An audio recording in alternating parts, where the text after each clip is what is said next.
Namaskar, I am Dr. Nivedita Pandey. I am a senior consultant, gastroenterologist and hepatologist at the Sitaram Bhartiya Institute of Science and Research and the Max Super Specialty Hospital in Saket, Delhi. Today, I am going to talk to you about the association of liver health in pregnancy. Liver disease is a very serious complication of pregnancy, and it's a huge challenge for both the gynecologist and the hepatologist. Liver disorders may present themselves very inconspicuously during gestation, and it's very difficult to diagnose them because there are several physiologic changes in pregnancy that also alter the liver enzymes.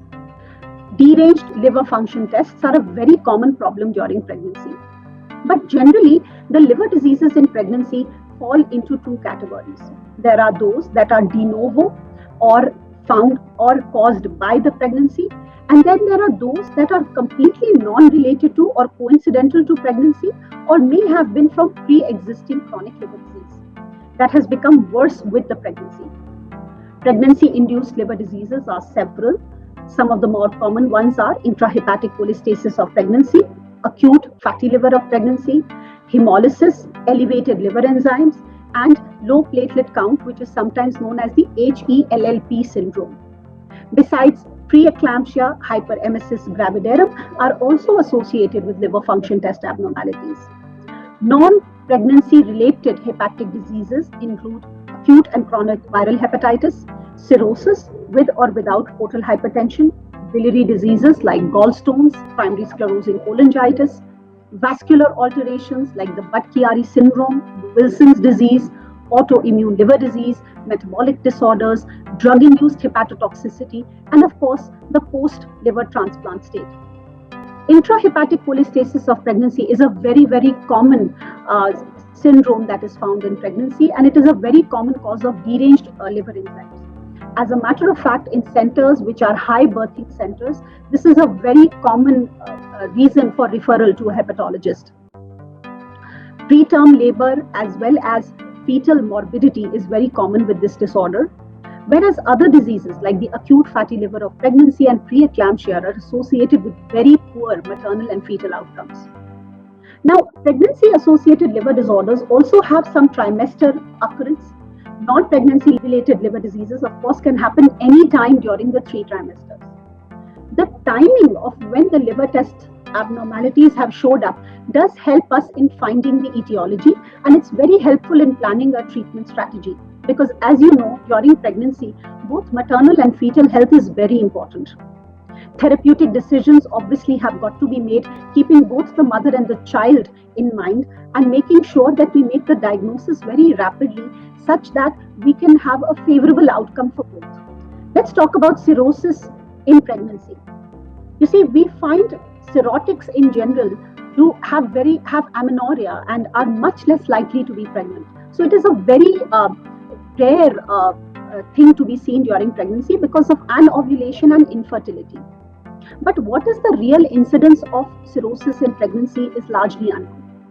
The main etiology, though, is post-infectious cirrhosis, either secondary to hepatitis B or hepatitis C.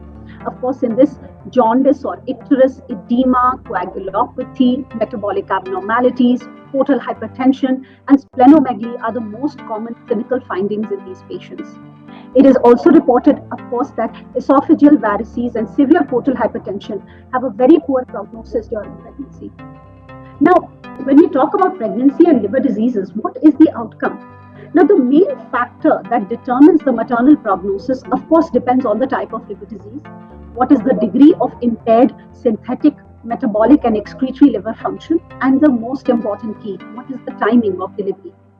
The maternal fetal effects of cirrhosis and portal hypertension, like bleeding from esophageal varices, hepatic decompensation, spontaneous bacterial peritonitis, hepatic encephalopathy, splenic artery aneurysm, postpartum bleeding, gestational hypertension, abruptio placenta, stillbirth, intrauterine growth retardation can all be seen.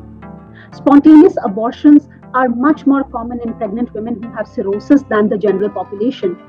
Obviously, close monitoring is very important because we have to always watch for the fetal morbidity and mortality. In general, in patients who have decompensated cirrhosis, the fetal mortality rate may be as high as 12%. The risk of preterm delivery, the risk of a spontaneous abortion, postpartum bleeding, perinatal mortality are much higher in pregnant women with cirrhosis. So, how can we manage these patients? You see, pregnant women with cirrhosis we've kind of had a slight increase in the number of these patients because we have a far better and an improved strategy for treating patients with chronic liver disease. So, a lot of these patients are living longer and also getting pregnant. So we have to consider the risk of metabolic obstetric, the perinatal morbidity and mortality in these patients because that also significantly increases. Beta blockers that we commonly use for prophylaxis against bleeding esophageal varices are categorized as class C in pregnancy. Of course, the advantage of these drugs predominate because they take over the adverse effects in women because during pregnancy there is a much higher risk of bleeding. Though beta blockers do cause retardation in fetal growth, hypoglycemia, and neonatal bradycardia. Follow-up of pregnant women with cirrhosis is truly a challenge. It's one of the most difficult things to treat. It requires a multidisciplinary approach, which includes a gastroenterologist and hepatologist, general surgeon, perinatologist, pediatrics, and high-risk obstetrics as well. Thank you.